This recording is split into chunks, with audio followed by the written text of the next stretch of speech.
Hello journaling friends and welcome to my space. Today I thought I'd share with you some of the stationery that I picked up on my last trip to Japan, and I'm going to do an unboxing of the Hobonichi Tools and Toys Box, which I also picked up while I was there.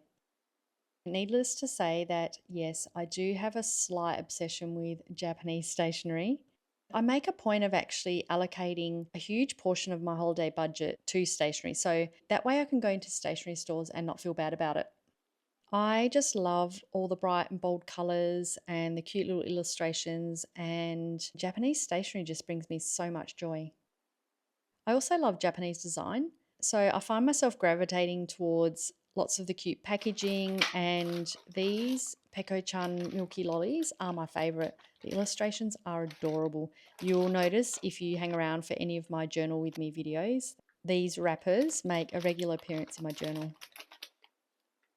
I also really love tins. I don't know what it is. They just have this whimsy about them. Anyway, I saw this chocolate one in Loft and that was definitely coming home with me.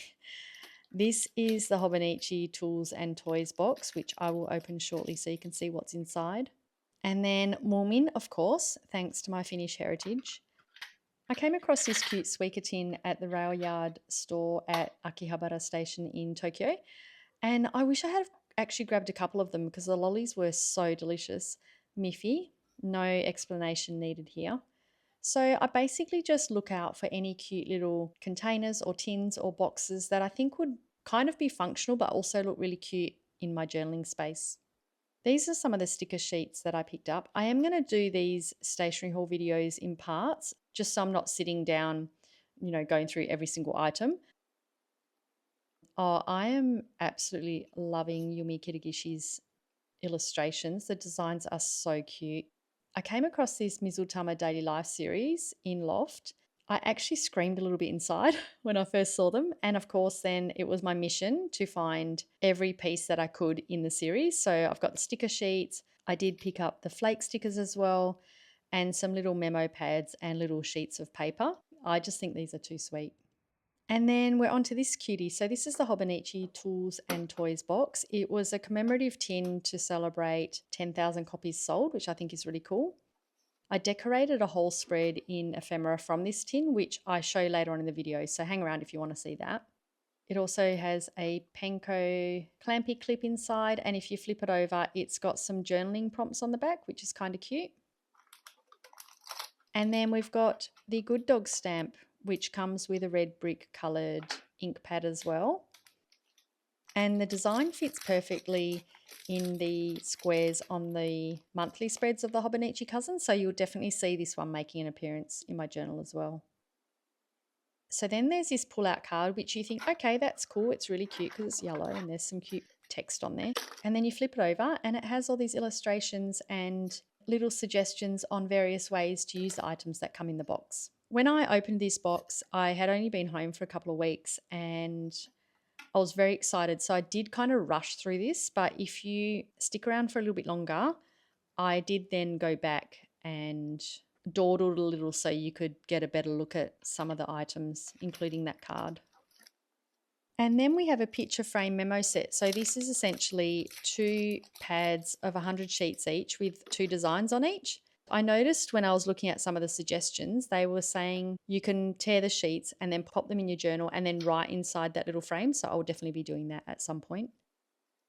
And then onto the stickers. Oh my gosh, I love the stickers. There are 3 sets. The first set are seasonal stickers, so basically one for each month of the year.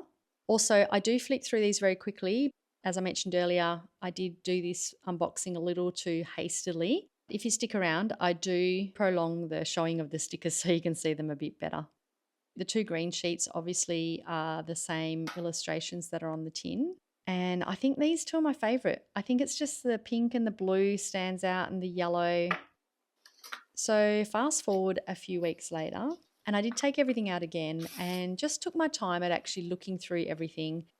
So on the bottom of this card, there are a couple of QR codes, and obviously I went to go and have a little squeeze. And I really love all the different suggestions on how you can use the items in the box. Then we're back to the seasonal stickers. So I read on the card, if you peel these stickers up, you'll find a little surprise underneath. I can't quite work out if it's another sticker underneath or it's just the card. Anyway, so I lifted one up so you can have a look. So underneath there's another illustration, which I thought was so cute. Once I've used all the stickers up, I'm going to peel that top layer off, and I'm assuming that there's just a card of illustrations. There's Good Dog appearing in November, and of course Santa at December. So as you can see, I've used a lot of these stickers already on my Hobonichi spread, which I will share with you shortly.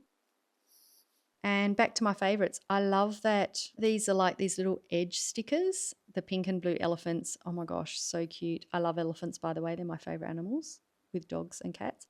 Then there are pointing stickers. There's some sparkles, some flowers. Oh, Good Dog's there on the left. The little bear edge stickers. Oh, stop it. They're so cute. I really love all the little tiny stickers at the top. If you've seen any of the pages in my journal, you'll know that my journaling style is maximalist to the max. Like, I like to cover the entire page, fully covered. Usually when I get to the end of decorating a spread, little blank empty spaces will stand out to me, and I just have to put a sticker there. So yeah, the mini stickers really work for me. And then we're back to the tin. So yeah, you can see Tools and Toys is spelled out on the tin, just like in the stickers.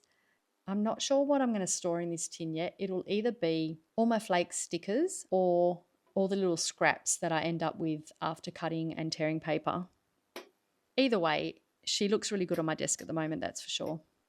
So when I first opened the tin, I was actually really surprised to see it was a brass colour. I don't know why. I think I was expecting it to be silver. Anyway, that was a really nice surprise. I love the inside colour. So as promised, here is my Hobonichi Tools and Toys Box spread, a bit of an ode to the box, just because I was so happy that I was able to get one. There's the Tools and Toys stickers that I mentioned from the green sheets. Some of the mini stamps. Good Dog is there, obviously. Of course, I couldn't wait to use the Loft paper bag. I've got the receipt from Loft there. So that concludes this video. Thanks so much for sticking around. I'd love to hear from you. Let me know in the comments if you have been to Japan before, or let me know which item from this box was your favourite, or let me know if you are also obsessed with Japanese stationery. Thanks again, and I hope to see you again soon.